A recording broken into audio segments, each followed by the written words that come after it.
All right, guys, we're going to be doing our homework today. I'll be doing all the odd ones. The first one says 12 times a number G. All right, so 12 times a number G would be 12G because we're multiplying 12 times G. 13, 22 divided by a number S will be 22 divided by S. Remember, we're doing big boy math now. We're not going to put the X in there, right? We could have also, I guess, put a dot in between these, right? We could have put 12 times G, right? Or 12 parentheses G, right? So let's go ahead and use the operation signs that we talked about in class. Number 15 says, tell how many terms each expression have.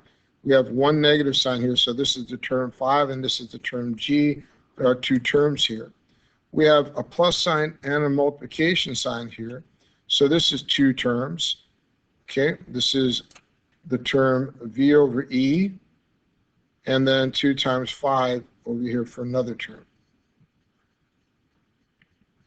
Remember, terms are split up by addition and subtraction signs. Remember, 19, which part of the expression is a quotient? Which part of the expression is a quotient? I have to find out what expression they're talking about. Hold on for a second. All right, I found what I was missing in here. We're using this equation here, or this expression, I should say. So which part of the expression is a quotient? I'm going to say the quotient is 20 divided by 4, because quotient is the answer to a division problem. So 20 divided by 4. All right, number 21 says, write an expression to show how much longer the round trip to San Diego is than the round trip to San Jose. Well, says how much longer, so that's going to be the difference between San Diego and San Jose. So San Diego would be 1,012 miles, right? And then the difference would be minus 236 miles. All right. How many terms does it have? Has two terms.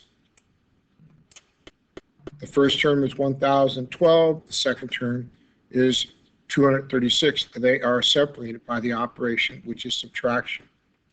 Number 23 says, use the expression y divided by 3 times 4 minus 2 plus 5.5 to complete the table. All right, which is the variable? The variable is going to be the y. Where's the difference? Difference is the answer to a subtraction problem. So 4 minus 2. The product is the answer to a multiplication problem, which would be 3 times 4 minus 2.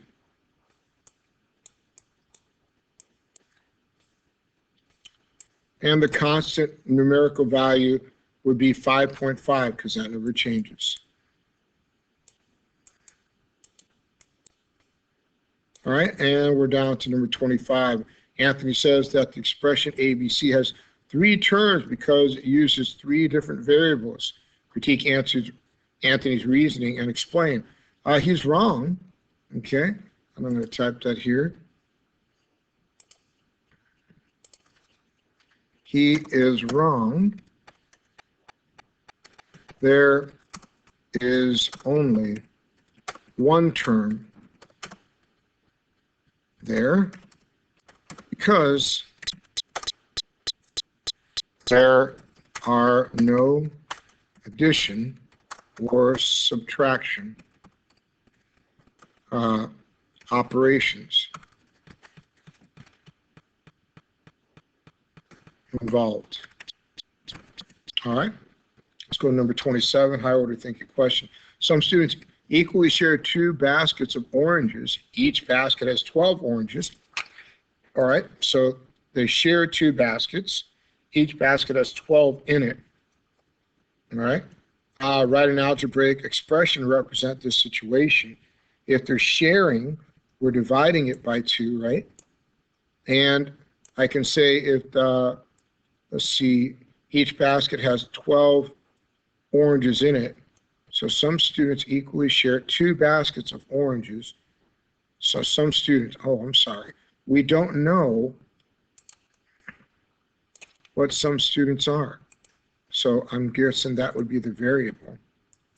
They're sharing 2 baskets of orange, right?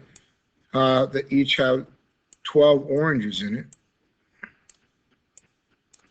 So we think we could use this. Another way you could write this would be 2 times 12. And then you could put a division sign. And they didn't say what variable to use. It could be B, it could be A. I'm just going to use B. All right, so either one of these will work just fine. The rest of them are for you to do, so good luck, and I'll see you in class.